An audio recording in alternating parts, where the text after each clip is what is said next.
வணக்கம். நாங்கள் வந்து ஃபர்ஸ்ட் லெசனுக்கு தயாராகிறது எப்படின்னு சொல்லி முதல் லெசனில் பார்த்துருக்குறோம். இன்றைக்கு வந்து ஃபர்ஸ்ட் லெசனுக்கு வந்திருக்கிறோம். இன்றைக்கு நாங்கள் வந்து எந்த ஒரு சாஃப்ட்வேர் ஓன் பண்ண போகிறதில்ல, எந்த ஒரு மியூசிக் நோட்டையும் நாங்கள் எடுக்க போகிறதில்ல, தியோரி படிக்க போகிறதில்ல, இன்ஸ்ட்ருமெண்ட் படிக்க போகிறதில்ல, எந்த ஒரு மியூசிக்கல் டெக்னிக்கலும் படிக்க போகிறதில்ல. இன்றைக்கு என்ன பார்க்க போகிறோம் தெரியுமா? இன்றைக்கு நாங்கள் வந்து எப்படி ஒரு கேவலமான பாட்டு, ஒரு மோசமான பாட்டு எப்படி தயாரிக்கிறேன்னு தான் பார்க்க போகிறோம். ஸோ வாங்க வீடியோக்குள்ள போகலாம். ஏன் நாங்கள் வந்து ஒரு மோசமான பாட்டை உருவாக்கணும்? ஏன்னா நாங்கள் ஒரு இண்டிபெண்டன்ட் ஆர்டிஸ்டாக இருக்கிறதால எங்களுக்கு இண்டிபெண்டன்ட் ஆர்டிஸ்டாக இருக்கிறது தடையாக இருக்கிறதுக்கான ஒரே காரணமே வந்து பயம்தான் இல்லையா? இப்போ அந்த பயத்தை போக்கணும்னா என்ன செய்யணும்? கேவலமான மோசமான ஒரு மொக்கையான பாட்டை உருவாக்கணும். இப்போ உருவாக்கிட்டோம்னா எங்களுக்கு அந்த பயம் வந்து போயிடும். அது மட்டும் இல்லாமல் பார்த்தீங்கன்னு சொன்னால் எடுத்த உடனே மியூசிக் தியரியை கொண்டு வந்து மியூசிக் தியரி டெக்னிக்கல் பார்ட்ஸ் அதெல்லாம் கொண்டு வந்தால் உடனே மியூசிக்கண்டா பயம் வந்துடும். அதால் நான் வந்து எப்படி நான் மியூசிக்கை கற்றுக்கொண்டனோ அதில் அந்த அனுபவங்கள் அதெல்லாம் வச்சு எனக்கு ஒரு ஒரு ஸ்டூடெண்ட்ஸுக்கு எப்படி படிப்பிக்கணும்னு நான் நினைக்கிறேனோ அந்த வகையில் படிப்பிக்கணும்னு நினைக்கிறேன். அதால் முதல் எடுத்த உடனே கடினமாக போகாமல் எடுத்த உடனே சிம்பிளாக வந்து மொக்கையான பாட்டிலேருந்து ஆரம்பிக்க போகிறோம். இந்த மோசமான பாட்டை உருவாக்குறதுக்கு எங்களுக்கு என்ன தேவைன்னு பார்த்தீங்கன்னு சொன்னால் எங்களுடைய கைகளும் எங்களுடைய குரல்களும் தான். நல்ல குரல் இருக்கணுமான்ற அவசியம் இல்லை, வெறும் குரல்களும் கைகளும் இருந்தால் மட்டும் போதும். முதல்ல எங்களுக்கு மியூசிக் போடுறதுக்கு தேவையான அத்தியாவசியமான ஒரு தாளத்தை கண்டுபிடிக்கணும்.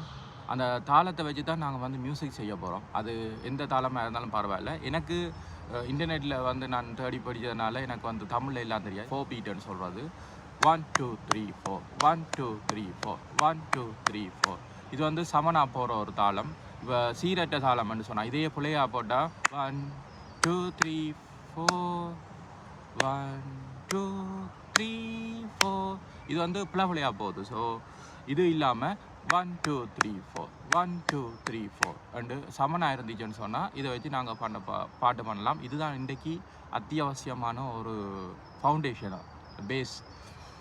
இதுக்கு இப்போ நாங்கள் பின்னால் வந்து நாங்கள் எல்லாம் பழகிட்டு ரெக்கார்ட் பண்ண போகிறோம். அதுக்கு கண்டிப்பாக மொபைல் வேணும். இதை பார்த்துட்டு நீங்கள் வந்து மொபைலில் ரெக்கார்ட் பண்ணுங்கள்.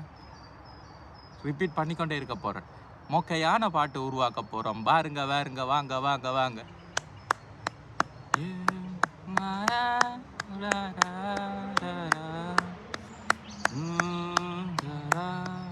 1 2 3 4 1 2 3 4 1 2 3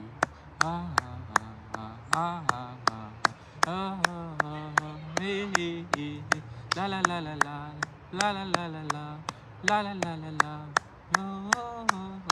இப்போ நீங்கள் போடுற தாளத்துக்கு ஏதாவது ஒரு முணுமுணுத்து ஒரு சத்தம் போட போடுங்க. அதுக்கு அடுத்த கட்டமாக என்ன செய்ய போகிறோம் சொன்னால் இதே போடுற இந்த தாளத்துக்கே இதுக்கு வந்து ஏதாவது ஒரு வார்த்தை வாயில் வர்ற ஏதாவது இப்போ நான் கூட என்னென்னு யோசிக்க தான் வந்திருக்கேன். ஏதாவது ஒரு வார்த்தையை சேருங்க. என்ன வருதோ உங்களுக்கு சௌகரியமாக இருக்கக்கூடிய உங்களுக்கு வசதியாக இருக்கக்கூடிய ஒரு வார்த்தைகளை சேருங்க. பாட்டு சொல்லி கொடுக்க போகிறேன், நான் பாட்டு சொல்லி கொடுக்க போகிறேன், உங்களுக்கு பாடம் சொல்ல கொடுக்க போகிறேன், உங்கள் எல்லாரையும் பாட வைக்க போகிறேன், நான் இன்னைக்கு பாட வைக்க போகிறேன், நான் உங்களை பாட வைக்க போகிறேன். கங்க்ராச்சுலேஷன்ஸ், நீங்கள் பாட்டு உருவாக்கிட்டீங்க. எல்லாரும் பாடுவோம், மொக்க பாட்டு பாடுவோம், நாங்கள் மொக்க பாட்டு பாடுவோம், கைதட்டி பாடுவோம். கண்டிப்பாக இந்த பாட்டு மொக்கையாக தான் இருக்கும். ஏன்னா நாங்கள் மொக்க பாட்டை தான் பண்ண போகிறோம், மோசமான பாட்டை தான் பண்ண போகிறோம். கங்க்ராச்சுலேஷன்ஸ், நீங்கள் எல்லோரும் மொக்க பாட்டை உருவாக்கிட்டீங்க. கங்க்ராச்சுலேஷன்ஸ். சரி, இப்போ நீங்கள் என்ன செய்கிறீங்க சொன்னால் நாங்கள் இப்போ செய்த விஷயத்தை தாளத்தையும் பாட்டையும் ஒரே நேரத்தில் நீங்கள் ரெக்கார்ட் பண்ண போகிறீங்க. ஸோ உங்களோட மொபைல் ஆன் பண்ணுங்க. வாய்ஸ் மெமோ ஒன்று இருக்கும். எல்லா மொபைல்லையும் ஏதாவது ஒரு அடிப்படையாக வாய்ஸ் ரெக்கார்ட் பண்ணுறதுக்கு ஒரு அப்ளிகேஷன் இருக்குது. ஆண்ட்ராய்டோ ஐஓஎஸோ எந்த ஐஓஎஸ் வாய்ஸ் மெமோ இருக்குது. அதில் ஒன் பண்ணிவிட்டு நான் செய்த விஷயத்தை நீங்கள் வந்து ரெக்கார்ட் பண்ணுங்கள். 2-3 டேக் எடுங்க, 2-3 விதத்தில் பாடி பாருங்க. இதுதான் உங்களுடைய ஃபர்ஸ்ட் ப்ரொடக்ஷன். நீங்கள் வந்து மியூசிக் ப்ரொடக்ஷன் பண்ணிட்டீங்க, மியூசிக் பாடிட்டீங்க, எல்லாமே பாடிட்டீங்க. இதுதான் ஒரு இண்டிபெண்டன்ட் ஆர்டிஸ்டினுடைய முதல் சேலஞ்சு. திரும்பவும் சொல்கிறேன், வாழ்த்துக்கள். ரெக்கார்ட் பண்ணிட்டீங்களா? இப்போ எங்களுக்கு மனசில் இருந்த பயம் போயிட்டுது. இதுக்கு தான் இந்த மொக்க பாட்டை முதல்ல ஆரம்பிச்சுனேங்க. மோசமான பாட்டை ஆரம்பிக்கிறதுக்கான முதல் காரணமே எங்களோட மனசில் இருக்கிற பயம் போயிடுச்சா? இனி நாங்கள் என்ன வேணாலும் பண்ணலாம். ஒரு இண்டிபெண்டன்ட் ஆர்டிஸ்டாக மியூசிக் ப்ரொடக்ஷன் எப்படின்றதை பார்த்துட்டோம். எப்படி ஒரு சத்தத்தை ஒருங்கிணைக்கிறன்ற ஒரு விஷயம்தான் மியூசிக் ப்ரொடக்ஷன். இன்றைக்கி வந்து தாளத்தையும் மெலோடியையும் வச்சு எப்படி ஒரு பாட்டு மோசமான பாட்டு உருவாக்குறன்றதை பார்த்தாச்சுது. அடுத்த பாடத்தில் வந்து எப்படி அடுத்த கட்டத்துக்கு இந்த மியூசிக் ப்ரொடக்ஷனை கொண்டு போகலாம் என்றதை தான் பார்க்க போகிறோம். அடுத்த காணொலியில் பார்ப்போம். நீங்கள் எத்தனை பேர் இந்த மோசமான பாட்டை உருவாக்கிட்டீங்கன்னு சொல்லி மறக்காமல் கமெண்ட் பாக்ஸில் போடுங்க. பார்ப்போம் எத்தனை பேர் உருவாக்கிட்டீங்கன்னு. உங்களுடைய எங்கேஜ் தான் எனக்கு மேலும் மேலும் வீடியோவை உருவாக்க தோணும். அதுவும் டியூட்டோரியல் வீடியோ எனக்கு தோன்ற மாதிரி தான் உருவாக்க ட்ரை பண்ணுறேன். இந்த வீடியோ எப்படி இருக்குன்னும் நீங்கள் கமெண்டில் போடுங்க.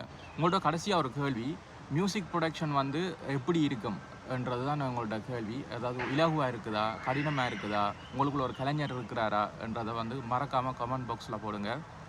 அடுத்த லெசனோட உங்களை சந்திக்கிறேன். மறக்காமல் லைக் பண்ணுங்கள், சப்ஸ்கிரைப் பண்ணுங்கள், பெல் ஐக்கனை கிளிக் பண்ணுங்கள்.